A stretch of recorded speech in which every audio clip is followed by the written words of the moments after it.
Olá, pessoal. Nós estamos começando aqui, então, o terceiro vídeo do nosso curso sobre o dano da morte e os animais não humanos. Então, vamos nos ocupar de duas questões centrais nesse vídeo, e a primeira é essa aqui. Só quem entende o que a morte é prejudicado se morrer, e a outra questão é saber se a morte é um mal intrínseco ou extrínseco, que eu já vou explicar na segunda metade do vídeo. Tá? Então, vamos começar com essa questão aqui. Só quem entende o que é a morte é prejudicado se morrer. Por que estamos discutindo essa questão? Porque algumas pessoas afirmam, né, que os animais não humanos não são prejudicados com a morte porque eles, alegadamente, não entendem o que é morrer. Então, tem um argumento, né, que a gente pode resumir essa posição, esse argumento que eu estou chamando aqui de o argumento do medo de morrer. A primeira premissa diz o seguinte: o dano da morte está na experiência negativa do medo de morrer. Tá? Então, segundo essa concepção, a morte é um dano por causa disso. Tá? Que, na verdade, não seria a morte que seria um dano, seria o medo de morrer. A segunda premissa diz que, para se ter medo de morrer, é necessário entender o que é a morte. Isso parece, né, óbvio. Né? E o terceiro passo afirma que os animais não humanos não entendem o que é a morte. E que, por isso, então, eles não têm medo de morrer, que é a conclusão do quarto passo. Então, eles não entendem o que é a morte, por isso, eles não têm medo de morrer. E como essa concepção mantém que o dano da morte está na experiência negativa do medo de morrer, ela mantém, então, que os animais não humanos não são prejudicados com a morte. Vamos agora ver algumas maneiras possíveis de se questionar esse argumento aqui. Bom, uma primeira maneira é questionar a premissa 3. Será que os animais não humanos realmente não entendem o que é a morte? Né? O comportamento deles sugere o contrário, porque eles estão o tempo todo investindo em fugir da morte, continuar vivos, etc. Mas vamos assumir aqui, para efeito de argumentação, que nenhum animal não humano entendesse o que é a morte. Que nenhum deles tenha medo de morrer. Tem um outro problema principal com aquele argumento. Né? E o problema central, ele vai se manter mesmo que nenhum animal não humano entenda o que é a morte e nenhum deles tenha medo de morrer. O problema central é que a premissa número 1. Tá? Será que o dano da morte está mesmo na experiência negativa do medo de morrer? Bom, tem um argumento que parece sugerir que certamente não. Por quê? Bom, se alguém tem medo da morte, é porque reconhece que a morte é um dano. Mas, se é assim, a morte é um dano com total independência da existência do medo de morrer, ou não? Do contrário, seria irracional ter esse medo, se a morte não fosse um dano. Então, se alguém tem medo da morte, é porque acredita que a morte é um dano. Mas não é o fato de a pessoa ter medo da morte que torna ela um dano. A pessoa tem medo da morte porque reconhece que a morte é um dano. Porque se a morte não fosse um dano, seria irracional ter medo da morte. Então, isso mostra o seguinte: se as pessoas que têm medo de morrer apenas reconhecem que a morte é um dano, então o dano da morte não está na experiência negativa do medo de morrer. Isso mostra o quê?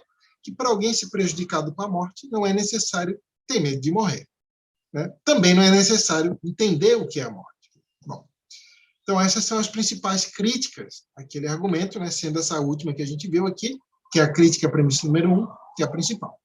Bom, mas tem outros proponentes de que, para alguém ser prejudicado com a morte, em geral, tem que entender o que é a morte, que dão um argumento diferente que não é esse aqui. Tá? Vamos ver outro argumento nesse mesmo sentido. Tá? Bom, que eu estou chamando aqui de argumento da valorização. Esse argumento ele foi dado pela Ruth Sigman, nesse artigo aqui. Não tem esse nome, tá? Na verdade, o argumento não tem o nome. Eu estou botando esse nome aqui só para a gente ficar mais esquematizado, né? Mas esse argumento é um pouquinho parecido com esse aqui. Também é um argumento para dizer que os animais não humanos não são prejudicados com a morte, porque eles alegadamente não entenderiam o que é morte, mas ele é um pouco diferente. O argumento é esse aqui. Ó. Ele diz o seguinte, que para alguém ser prejudicado com a morte, precisa valorizar aquilo que a morte impede, que é a continuação da vida. A morte impede a continuação da vida, então, diz que para alguém ser prejudicado com a morte, tem que valorizar a continuação da vida. Porque se alguém não se importa se vai continuar a viver ou não, então, esse alguém não seria prejudicado com a morte. Então, a segunda premissa diz o seguinte, que para alguém valorizar a continuação da vida, precisa entender o que é estar morto. Que é aquela ideia de que para alguém valorizar uma coisa, precisa entender o que, imaginar como seria perder essa coisa. Então, a segunda premissa diz que para alguém valorizar a continuação da vida, precisa entender o que é estar morto. E o terceiro passo afirma, então, né, que os animais não humanos e as crianças até certa idade, né, e vítimas de certos acidentes ou de certas doenças que afetam a constituição mental gravemente, não entendem o que é estar morto. Então, segundo o argumento aí da Ruth Sigman, né, diz então que os animais não humanos e crianças até certa idade, vítimas de certas doenças, etc., não valorizam a continuação da vida porque não entendem o que é estar morto. Então, ela conclui que os animais não humanos e as crianças até certa idade, os portadores de certas deficiências mentais, etc., não são prejudicados com a morte. Esse é o argumento. Né? Bom, vamos agora ver algumas críticas a esse argumento. Né? Uma crítica é dada pelo Steve Sapontes, né, nesse livro aqui, nessas páginas. Né? A crítica é a seguinte, a crítica é direcionada à premissa número 2. Ele pergunta, né, para alguém valorizar a continuação da vida, será que é realmente necessário entender o que é estar morto? Né? E ele vai defender que para alguém ser prejudicado com a perda de algo, em geral, não é necessário entender o infortúnio que alguém teria com a perda desse algo. Por exemplo, né, os bebês, estou falando bebês não só humanos, bebês mamíferos em geral, né, são prejudicados se forem impedidos de mamar. Né? Mas isso não depende de eles entenderem que eles vão ser prejudicados se isso acontecer. Se isso acontecer, eles serão prejudicados, ponto final. Mesmo que eles não entendam que eles seriam prejudicados, mesmo que eles não tenham ainda essa capacidade de cognição e de abstração e de entendimento. E aí, o que essa crítica vai dizer? Que, da mesma maneira, os animais não humanos e as crianças até certa idade e vítimas de certas deficiências mentais, etc., mesmo que não entendam o que é a morte, são também prejudicados por ela. Por quê? Porque a morte vai impedir que eles desfrutem daquilo que seria benéfico para eles. E isso é independente de eles entenderem isso ou não. Ou seja, essa crítica diz que aquele argumento da Ruth Sigman confunde ter uma perda com ter consciência da perda que sofrerá. São duas noções completamente diferentes. Né? Então, o que o Sapontes está dizendo aqui é que é possível alguém ser prejudicado, ter uma perda, mesmo que não entenda a perda que vai ter. Né? Ou seja, a morte certamente vai impedir que aqueles indivíduos desfrutem o que desfrutariam se não morressem, independentemente de se eles entendem isso ou não. Isso é um fato, a morte vai impedir eles desfrutarem daquilo de positivo que desfrutariam se não tivesse morrido. Né? E esse fato é independente deles entenderem a perda que teriam ou não. Ok.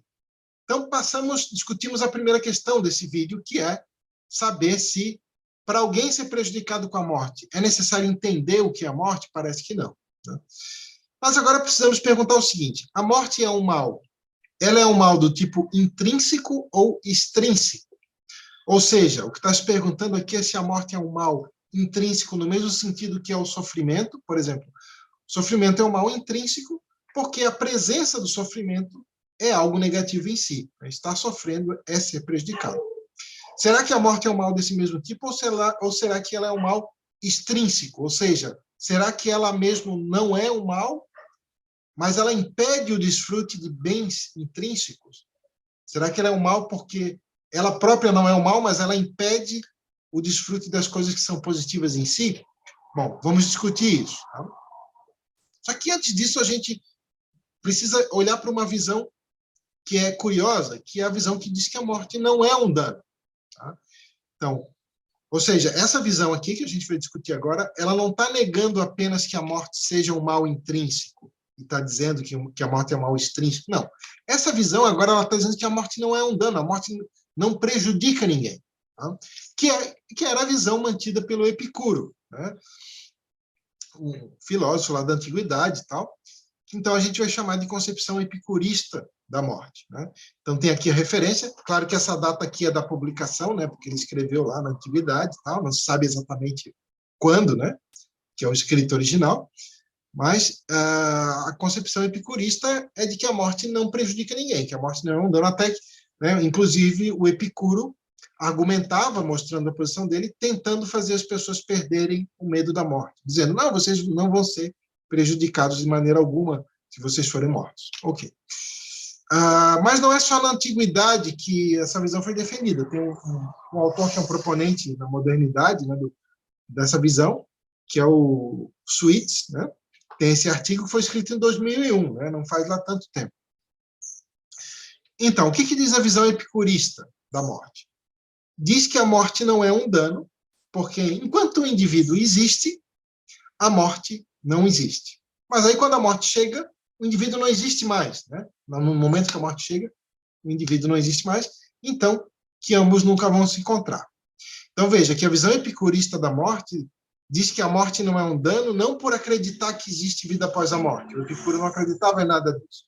Ele dizia que a morte é um dano justamente porque o indivíduo desaparece. Né? Segundo o Epicuro, né, enquanto o indivíduo existe, a morte não existe. A morte chega, o indivíduo não existe mais, ou seja, os dois nunca vão se encontrar. Tá? O que está na base, né, da concepção epicurista da morte? É a ideia de que a morte não é um dano porque ela não pode ser experimentada, como é o sofrimento, por exemplo. Então, voltando naquela questão lá de mal intrínseco ou mal extrínseco, o que o Epicuro está dizendo é que os únicos males que existem são os males intrínsecos, ou seja, são as experiências negativas, e que a morte não é uma experiência negativa, então que ela não é um mal e, portanto, ninguém é prejudicado se morrer. É a visão do Epicuro. Vamos ver algumas implicações dessa visão. A primeira implicação é que a morte, né, matar, não é um erro para com o morto. Assassinar alguém não é causar um mal para aquele que vai ser morto. Essa é uma implicação que eu acho que a maioria de nós acha muito estranha, não aceitaria. Outra implicação é que se a morte não é um dano, se a morte não prejudica ninguém, então tanto faz morrer antes ou morrer depois. Viver 90 anos, viver um dia, tanto faz, né? A pessoa não vai ser prejudicada de maneira alguma. É outra implicação da visão epicurista da morte. Então, na visão epicurista da morte, todas as razões contra matar alguém seriam derivadas ou da preocupação em haver sofrimento para o morto no momento da morte, né? Porque lembra, o Epicuro considerava o sofrimento algo intrinsecamente ruim. Ele não considerava a morte um dano, mas o sofrimento sim. Então, ele se preocuparia em haver sofrimento, né? Ou não na hora da morte. E as razões contra matar seriam derivadas, então, disso, né, da possibilidade de haver sofrimento para o morto na hora da morte, ou de preocupações indiretas para com aqueles que ficariam vivos. Por exemplo, a saudade que eles sentiriam do morto ou o medo de eles serem os próximos a morrer. Contudo, é importante lembrar de uma coisa. Né? Essa ideia de que as razões contra matar são indiretas para com aqueles que continuariam vivos, né? Por exemplo, o medo de serem os próximos a morrer, ele está refletido lá naquele primeiro argumento que a gente discutiu, né? A ideia de que para alguém ser prejudicado com a morte tem que entender o que é estar morto, porque isso é necessário para ter medo de morrer. Mas olha só que interessante. Segundo o epicurismo, esse medo seria irracional, não? Porque, segundo o epicurismo, a morte não é um dano, então não haveria nenhuma razão para ter medo de morrer. Né? E outra implicação interessante, que é o seguinte, alguém poderia dizer, eu sou um epicurista, eu acho que a morte não é um dano, então eu acho que não tem nada de errado matar os animais não humanos, desde que seja sem sofrimento. Não é isso não é eu que estou dizendo, tá? Vamos supor alguém que fosse um epicurista. Bom, só que outra implicação importante é essa, tá? Ninguém, segundo o epicurismo, ninguém é prejudicado com a morte, não é só os animais não humanos. Então não haveria nada de errado em matar outros humanos também. Quer dizer, haveriam razões indiretas, né? A saudade que os outros teriam do morto, né? Mas desde que a morte fosse, ninguém sentisse falta daquele indivíduo, ou a morte fosse feita com anestesia geral, essa visão teria que dizer que não haveria nada de errado com isso, né? Ou isso não implicasse o medo de morrer nos outros indivíduos, etc. O assassinato em segredo, indolor, por exemplo, né? Essas são implicações dessa visão que parece sugerir que tem algo que ela não está levando em conta. Então, e parece que o problema central da visão epicurista da morte é justamente isso, né? Assumir que a única forma de dano, que a única forma de alguém ser prejudicado, é com a presença de experiências negativas. Tem autores que vão questionar isso, que vão dizer o seguinte, que a morte é um dano, tá? Vão reconhecer que a morte é um prejuízo para aquele que vai morrer, e não para os outros que vão continuar vivos. Claro, pode também ser para os outros que vão continuar vivos se sentirem saudade do morto, etc. Mas que centralmente é um dano para aquele que vai morrer, né? Não porque ela causa sofrimento, né? Poderia causar sofrimento na hora da morte, não, mas porque ela impede o que é positivo, impede o que alguém experimentaria de positivo se não morresse. Essa é a visão defendida por muitos autores, né? Acho que é a visão padrão sobre o dano da morte, mas um clássico, né, nesse sentido é esse artigo do Thomas Nagel, né, o Death, que foi publicado lá em 1980, né, que defende que a morte é um dano devido ao que ela impede de positivo. Outro autor que defende isso, então, né, a ideia de que a morte não é um mal intrínseco, como é o sofrimento, mas ela é um mal extrínseco. Ela é um mal, ela é um dano, é um prejuízo, porque ela impede o desfruto de bens intrínsecos, né? Outro autor que defende isso, né, é o Feldman, está lá nesse livro aqui, ó, que foi escrito em 1991, especificamente lá na página 213 ele especifica bem esse ponto, tá? O argumento central é o seguinte: se alguém é prejudicado pela presença das experiências negativas, porque estas são ruins em si, como é o caso de todas as formas de sofrimento, então, analogamente, alguém é prejudicado pela ausência, não pela presença, né, das experiências positivas, porque estas são boas em si. Então, novamente, de um lado você tem uma forma de prejuízo que é pela presença de experiências negativas, porque elas são ruins em si.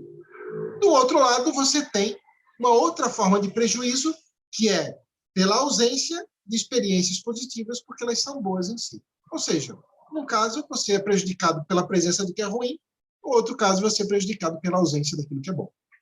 Simples, né? Esse é o argumento central para se pensar que a morte é um dano do tipo mal extrínseco. Ela não é ruim em si, mas ela é ruim, ela é um prejuízo, porque impede o desfrute daquilo que de positivo alguém experimentaria se não tivesse morrido. Tá? Bom, vamos ver aqui uma objeção a essa concepção. Tá? Essa objeção diz o seguinte, que as experiências negativas são ruins em si, né, todas as formas de sofrimento, né, de experiências negativas, mas que as experiências positivas não são boas em si. Esse é um tipo de concepção que é definido pelo que a gente chama de axiologias negativas.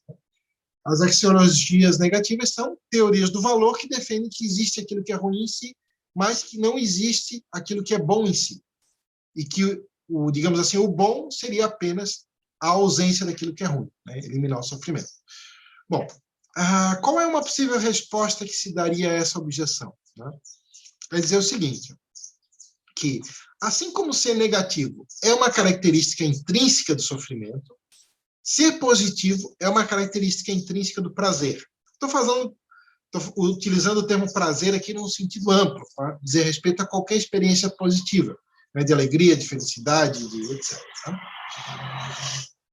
Se não é uma experiência positiva, não é prazer. Então, parece que sim, assim como o sofrimento tem essa característica de ser em si uma experiência negativa, o prazer, a felicidade, o desfrute, etc., tem essa característica de ser positivo em si. Então, parece que, se existem experiências positivas em si, ser privado dessas experiências é ser prejudicado. Então, para terminar, a gente vai ver um contra-exemplo, a visão epicurista, que é aquela que diz que a morte não é um dano, que é um exemplo também para a gente pensar que é mais adequada essa visão que diz que a morte é um mal extrínseco, ou seja, que é um mal porque impede o desfrute daquilo que é positivo. Esse contra-exemplo ele visa mostrar o seguinte, que se a visão epicurista tivesse correta, né, se a morte não fosse um dano, então tanto faz morrer antes ou morrer depois, desde que a morte seja indolor. Então vamos ver o exemplo. No exemplo, nós temos aqui o indivíduo A, né, ele viveu 70 anos, né, e teve um bem-estar médio de mais 20 em cada ano. Somando isso tudo, a gente tem lá, ele desfrutou de 1.400 de bem-estar total. Tá? Já o indivíduo B, ele viveu 15 anos somente, né? Muito menos. E então, ele teve um bem-estar médio também de mais 20 em cada ano, né? Ou seja, o bem-estar médio a cada ano para os dois é igual.